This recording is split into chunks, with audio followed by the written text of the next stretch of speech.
Hello students, welcome to another lecture of coordination compounds. In the last class we were discussing about valence bond theory, introduction of that theory, right? And we came to know what is the idea behind valence bond theory. It is focusing on the hybridization of the orbitals present in the central metal atom, right? In the central metal atom, which orbitals are involved in hybridization, that type of complex you will get was the idea behind valence bond theory. Now what we will do is, for each and every coordination number, because it is not necessary that every coordination compound should have a coordination number of 6 only. They may have a coordination number of 4 or 5 or 6. If they have a coordination number of 4, it is not necessary that 4 coordination number should undergo this hybridization only. With 4 coordination number, you can get different hybridizations and different geometries. Same way for 5 coordination number, different hybridizations and different geometry. Same way for 6 hybridizations, 6 coordination number also different hybridization and different geometry. So right, let us look at each coordination number, how many hybridizations are possible and how many geometries are possible. Starting with the coordination number 4, because less than 4 you cannot get any coordination compound, right?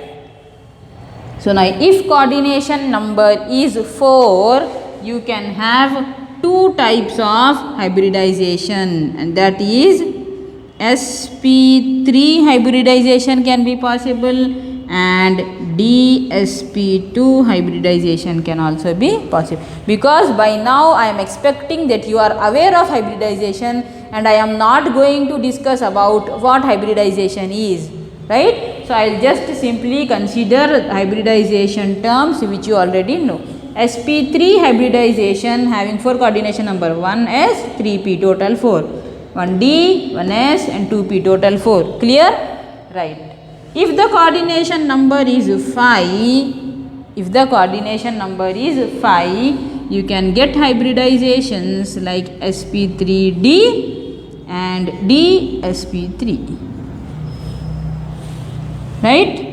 If the coordination number is 6, you can get 2 hybridizations, that is sp3d2 or d2sp3, right? So now let us look at each hybrid. If this is the hybridization, what will be the shape or what is the geometry? If this is the hybridization, what will be the geometry? Like that, let us study each and every, right? For 4 coordination number, hybridization of sp3, the geometry will be tetrahedral. Before studying in detail of valence bond theory on any example, you should know that for this hybridization what is the geometry, right? These are the details which you should know before applying valence bond theory on any example. So what we are doing now is, we are knowing the details of hybridization and shape before applying the theory, okay? So now if sp3 hybridization is present, geometry will be tetrahedral. If dsp2 hybridization is present, geometry will be square planar. Tetrahedral means metal is in the center. This is the geometry. Square planar means metal is in the center. This is the geometry. Square plane. Clear? Now sp3d means hybridization is trigonal bipyramidal, right? sp3d means trigonal bipyramidal, and dsp3 means also trigonal bipyramidal or square pyramidal. Trigonal bipyramidal means both the hybridization can give you this, either this or this.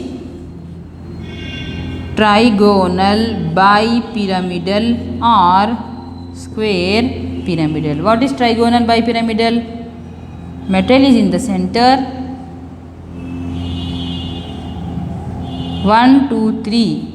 Total 5 you should have, right? This is trigonal bipyramidal structure. What is the second one? Let us draw it beside. Square pyramidal means metal is in the center.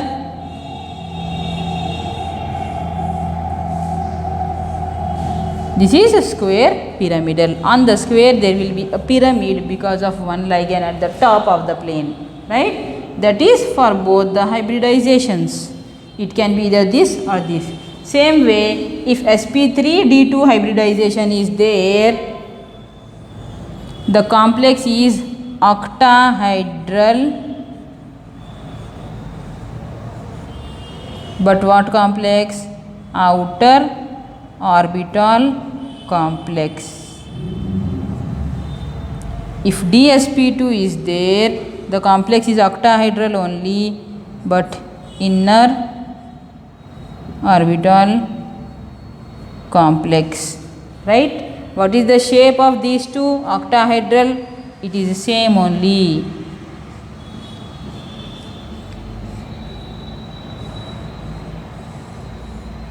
This is octahedral, but if d orbitals are from last shell, it is outer orbital. If d orbitals are not from last shell but from but one shell, it is called as inner orbital complexes, right? So these things we should know before applying any example for valence bond theory. Shall we apply an example of valence bond theory to any compound? Right. With which compound shall we start? We will start with 6 coordination compound. Okay.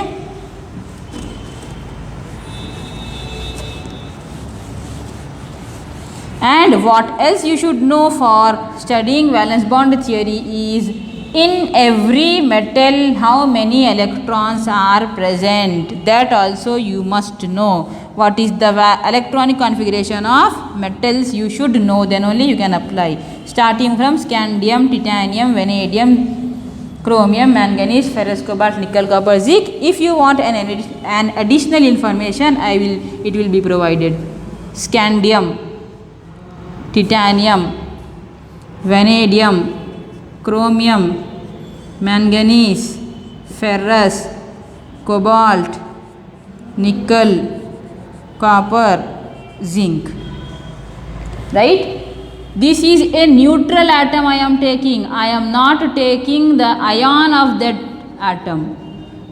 From the neutral atom, whichever ion comes, that many electrons you should remove, right? So to do that, you must know the configuration of neutral first, right? Scandium means 3d1 4s2, right? Titanium means 3d2 4s2.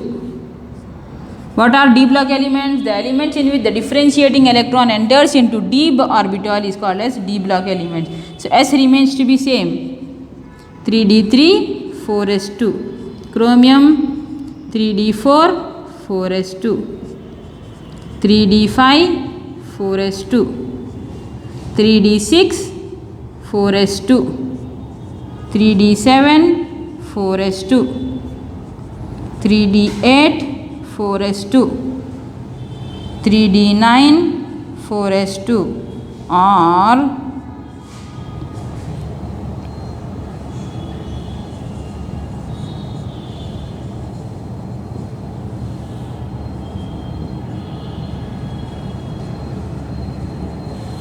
last is zinc 3d10 4s2. Right, these informations also you should know. Now shall we apply valence bond theory, and what properties will valence bond theory explain? From valence bond theory you can find out whether the complex is low spin complex or high spin complex, whether the complex is inner orbital complex or outer orbital complex, whether the complex is paramagnetic or diamagnetic in nature. What does it mean by paramagnetic complex? Any complex in which unpaired electrons are present is called as paramagnetic complex. Diamagnetic means any complex in which paired electrons are there. All the electrons are paired, unpaired electrons are absent. That complex is called as diamagnetic complex, right? These informations you can get by studying each complex in which valence bond theory is applied, right?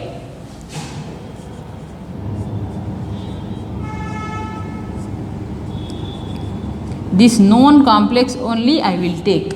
Okay, this is the complex on which there is no charge, or otherwise I will take a charge on the complex, so that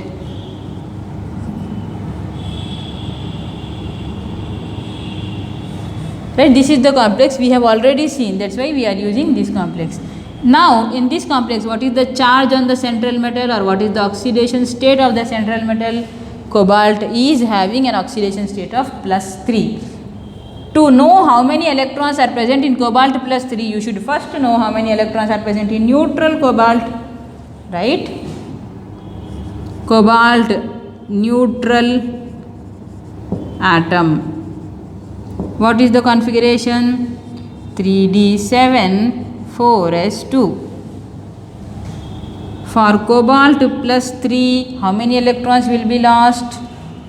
Cobalt +3 having which ligands? Ammonia ligand.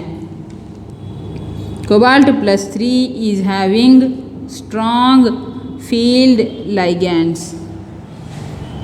Right? For cobalt +3 complexes, if ammonia is present, that complex has strong field ligands, and whenever strong ligands are present, pairing takes place. You have to remember, as it is a first complex, I am writing, after which I will not write.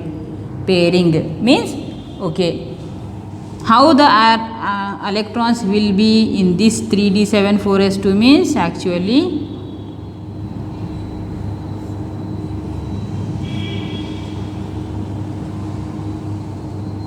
right, 1 2 3 4 5 6 7. Right, this is actually a cobalt atom in which electrons are like this. Now what I have to do? I have to remove the valence electrons of how many? 3. I have to remove this electron, and this electron. What is left over? Actually 3 4 5. How much is left? This is left 3d6 4s 0, and after that 4p. After 4s who comes? 4p comes. Whether it has electrons or not, but who comes is 4p, in which 0 electrons are there, but it is there, right? So now, but in the presence of this ligand, what happens is, electrons, you have to take the consideration of ligand also. If that is the case, it becomes like this, right? So is there any unpaired electrons present in this metal ion? Unpaired electrons are absent. Complex is diamagnetic. Now, which hybridization is possible? After 4p, who is present? 4d will be there. Whether it is doing any work or not, but they are there, right? 4d. 3d, 4s, 4p, 4d, all these 4 orbitals you must draw for all the complexes. Then only it becomes easy for us to know whether the hybridization is D2sp3 or dsp2, D2s or sp3d2. Now here we will find out how many ligands are donating an electron pair here. Total 6 ligand. First ligand, second ligand, third ligand, fourth ligand, fifth ligand and sixth ligand. Each ligand donates a pair of electrons in this empty d orbital or empty orbital. So wherever electron is coming, that orbital participates in hybridization. So d2 plus s plus 3p orbitals. Total what is the hybridization? D2sp3 is the hybridization, right? So the complex is diamagnetic, and what is the spin value of this complex? Any unpaired electron is present? No, the value of the spin is plus of minus of 0, plus of minus of 0, plus of minus of 0. Complex is inner orbital or outer orbital? the d orbitals from the inner shell will be used, not from the outer shell. So it is called as inner orbital complex, and what else you can write, or low spin complex. And the hybridization is what? D2sp3. To do all this, you should know what is the electronic configuration of the neutral atom, and what is the charge of the central metal ion, and which ligand is surrounding the central metal. If strong ligand is present, pairing takes place. If weak ligand is present, pairing cannot take place. That you should remember. So for which example we have seen? Inner orbital octahedral complex we have seen. Next what we will do is outer orbital octahedral complex we will see. Okay. Please copy this down. So with the same coordination number with octahedral complexes only, in first we have seen inner orbital complex, and from inner orbital complex we got an information that unpaired electrons are 0 and complex is inner orbital and low spin complex and diamagnetic. Now let us apply with the same metal atom, so it will be clear to you what is the difference or what is the speciality of valence bond theory. Which orbital I have taken? Hexafluorocobaltate. Is it? On which metal atom also has +3 charge. Fluorine. So before going for CO +3, what we should write? Neutral atom. Same order you should follow. What is the configuration of neutral cobalt atom? 3d7 4s2. How will it be arranged?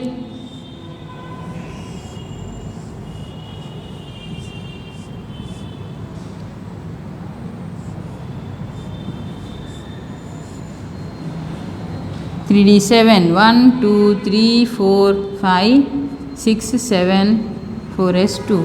What we should do now? Cobalt +3. From in cobalt +3, what we should do? How can we get cobalt +3? By removing 3 electrons. And here also you just note that p orbitals are present and d orbitals are present. 3d7 4s2 4p0 4d0. What we have to do? We have to remove how many electrons? Oxidation state is +3, means 3 electrons are lost. So if 3 electrons are lost, from where they will be losing? First from here, and then from 2 are lost. How many left? 1. 3d6. How we should? Right, this is how we will get 3d6. 1 2 3 4 5 6, right?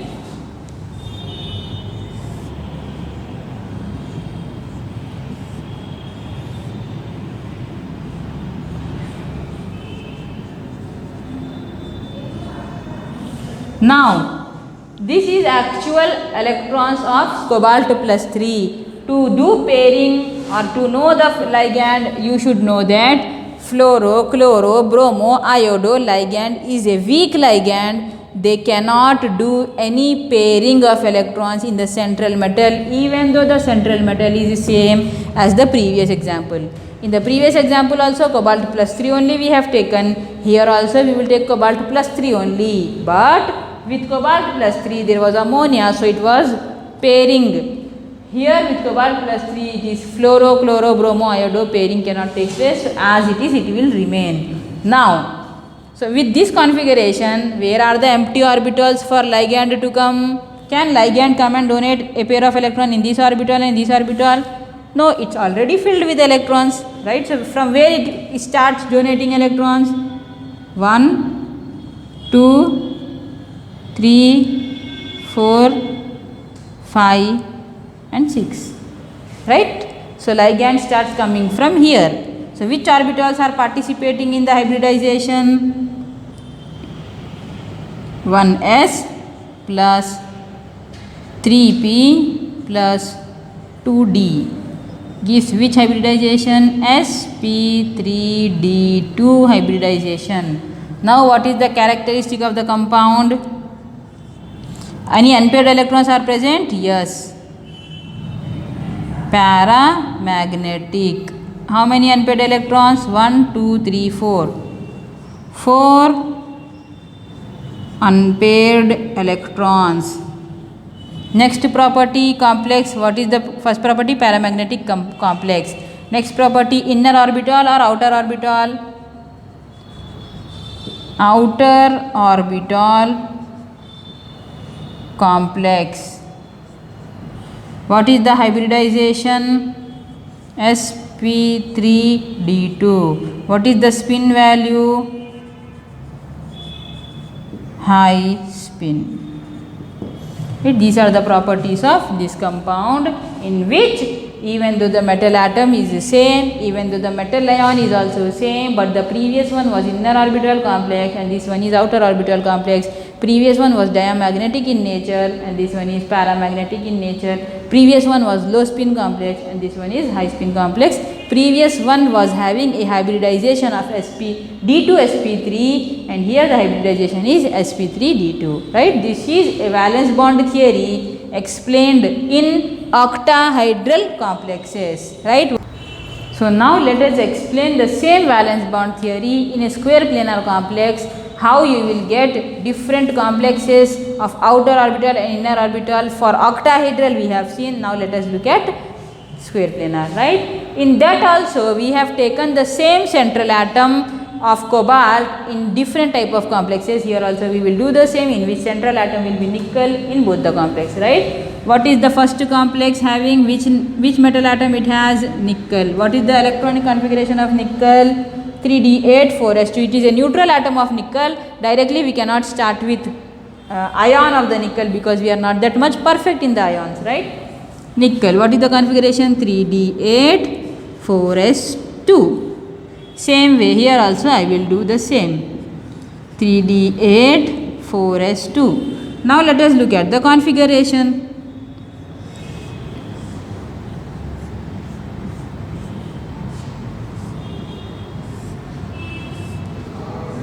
S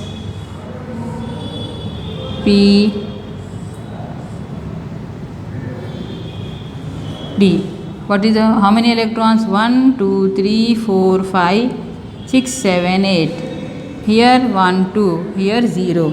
So 3D is having 8 electron, 4s is having 2, 4p is having 0, 4d is also having 0. Right? Now from that nickel atom, what is the oxidation state of nickel? +2. Here also oxidation state is +2. That means we have to remove 2 electrons. From where the electrons will be removed? From here only, right? So in nickel ion, what will be the electronic configuration?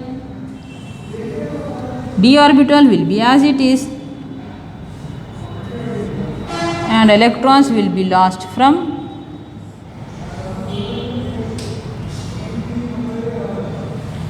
right. So 2 electrons will be lost from here, the remaining will be as it is. 3d8 4s0 4p0 and 4d0. Now look at the ligand which is present, strong ligand.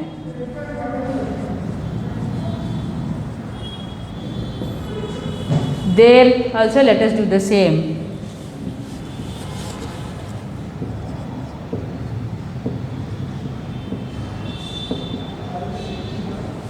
What is the name of the first complex?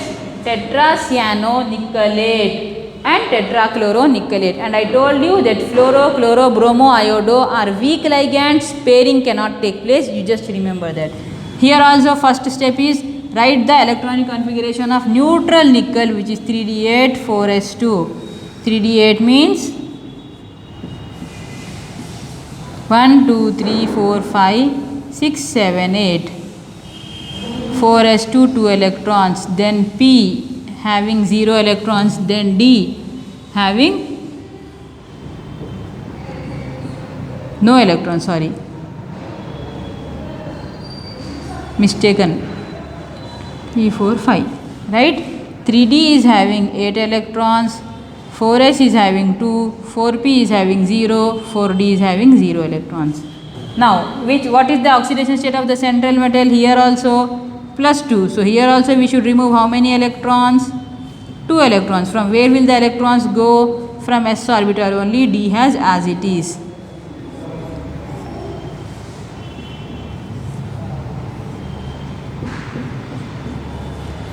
Right. So, after removing an electron, the configuration became 3d 8, 4s 0, 4p also 0, 4d also 0. Now, you tried the ligand is weak, no pairing. In tetrafluorocobaltate also I have shown that fluoro, chloro, bromo, iodo will not do any pairing. Now, if the ligand is strong and the pairing can take place, unpaired electrons cannot be present if it is strong. So, what happens? Before the ligand, before the hybridization itself, all the electrons becomes paired, right? Now, what is the chance for this ligand to undergo?